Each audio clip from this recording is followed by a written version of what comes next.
எல்லாரும் உட்காருங்க மக்களே. இன்னைக்கு கிரிக்கெட் உலகமே நடுங்குற அளவுக்கு ஒரு சம்பவம் நடந்திருக்கு. Mumbai Indians team play off ரேஸ்ல இருக்கா இல்லையான்னு கேட்டவங்களுக்கு எல்லாம் இன்னைக்கு ஒரு தரமான பதில் கிடைச்சிருக்கு. வீடியோவை கடைசி வரைக்கும் பாருங்க. ஏன்னா மும்பை டீம் எப்படி இன்னும் பிளே ஆஃப்குள்ள நுழைய முடியுங்கிற அந்த வித்தையை நான் கடைசியில சொல்ல போறேன். அதுக்கு முன்னாடி இந்த மேட்ச்ல நடந்த அநியாயத்தை நீங்க பார்க்கணும் மக்களே. 10 ஓவர்ல எப்படி ஒரு சூறாவளி வந்து லக்னோ டீமை சும்மா துவம்சம் பண்ணுச்சுன்னு பாருங்க. ரோஹித் சர்மாவோட அந்த சுனாமி ஆட்டத்துல லக்னோ சூப்பர் ஜெயிண்ட்ஸ் அப்படியே காணாம போயிட்டாங்க.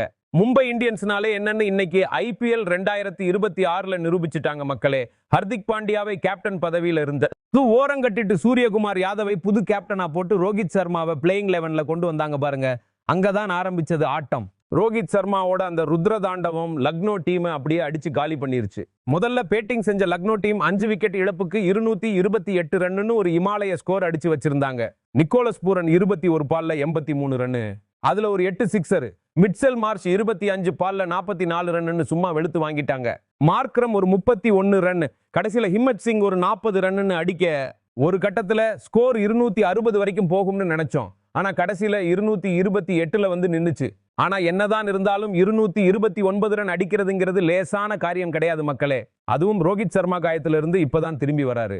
ஆனா வந்து நின்னு ஒரு ஆட்டம் ஆடினாரு பாருங்க. அப்பதான் உலகத்துக்கே புரிஞ்சது மும்பை இந்தியன்ஸ்னா அது ரோஹித் சர்மா தான். ரோஹித் சர்மா தான் மும்பை இந்தியன்ஸ். ரோஹித் இருந்தாதான் மும்பை, ரோஹித் இல்லைன்னா மும்பையே இல்லைங்கிறத அடிச்சு சொல்லிட்டாரு. லக்னோ டீம் கிட்ட இருந்த மேட்சை அப்படியே பிடுங்கிட்டு வந்துட்டாரு நம்ம ஹிட்மேன். முதல்ல ராயன் ரிக்டர் 32 பால்ல 83 ரன் அடிச்சு அதிரடி ஆரம்பிச்சு வச்சாரு. 6-4 8 சிக்ஸர்னு 269 ஸ்ட்ரைக் ரேட்ல பறக்க விட்டாரு. இன்னொரு பக்கம் நம்ம ரோஹித் சர்மா கடந்த 20 நாளா IPL மேட்ச் விளையாடாம இருந்தாரு. காயம்னு சொன்னாங்க. ஆனா உள்ளுக்குள்ள என்ன நடந்துச்சுன்னு நமக்கு தெரியும் நண்பர்களே. ஹர்திக் பாண்டியாவுக்கு ரோஹித் விளையாடுறதுல விருப்பம் இல்ல போல. புது டீம் உருவாக்கணும்னு நினைச்சாரு. ஆனா இன்னைக்கு ஹர்திக் பாண்டியாவுக்கு நல்லா புரிஞ்சிருக்கும் ரோஹித் சர்மா மும்பை டீமுக்கு எவ்வளவு முக்கியமானவர்னு. ஹர்திக் பாண்டியா ஒரு கட்டாயம்னா ரோஹித் சர்மா தான் நிஜமான பலம். ரோஹித் சர்மா இன்னைக்கு ஆடுனது வெறும் ஆட்டம் இல்லைங்க, அது ஒரு பேயாட்டம். 6 மழையும் 4 மழையும் பொழிஞ்சு தள்ளிட்டாரு. மின்னல் வேகத்துல தன்னோட அரை சதத்தை பூர்த்தி செஞ்சாரு. 50 ரன் அடிச்சதுக்கு அப்புறமும் ரோஹித் சர்மா அடங்கவே இல்லை. தன்னோட அந்த ஆக்ரோஷமான ஆட்டத்தை அப்படியே தொடர்ந்தாரு. லக்னோ டீம்ல இருந்து வந்த பந்து வீச்சாளர் எல்லாரையும் சும்மா தும்சம் பண்ணிட்டாரு. ஆவேஷ் கான் போட்ட 4 பந்துல 20 ரன், 2 4 2 சிக்ஸர்னு அடிச்சப்பவே தெரிஞ்சு போச்சு ரோஹித் இன்னைக்கு யாரையும் விட போறது இல்லைன்னு. சித்தார்த் வந்தாரு, அடி வாங்கினாரு. ஷமி வந்தாரு, அவருக்கும் அடிதான். மோசின் கானையும் சும்மா வச்சு செஞ்சுட்டாரு. பிரின்ஸ் யாதவ் மட்டும் கொஞ்சம் ஓரளவுக்கு போட்டாரு. ஆனா மத்த எல்லாரும் ரோஹித் முன்னாடி தண்ணி குடிக்க வேண்டிய நிலைமை தான். கடைசியில் என்ன ஆச்சுன்னு பாருங்க மக்களே. ஹர்திக்கை தூக்கிட்டு ஸ்கையை கேப்டன் ஆக்கி ரோஹித்தை விளையாட வச்சதுதான் இன்னைக்கு மும்பையோட வெற்றிக்கு காரணம்.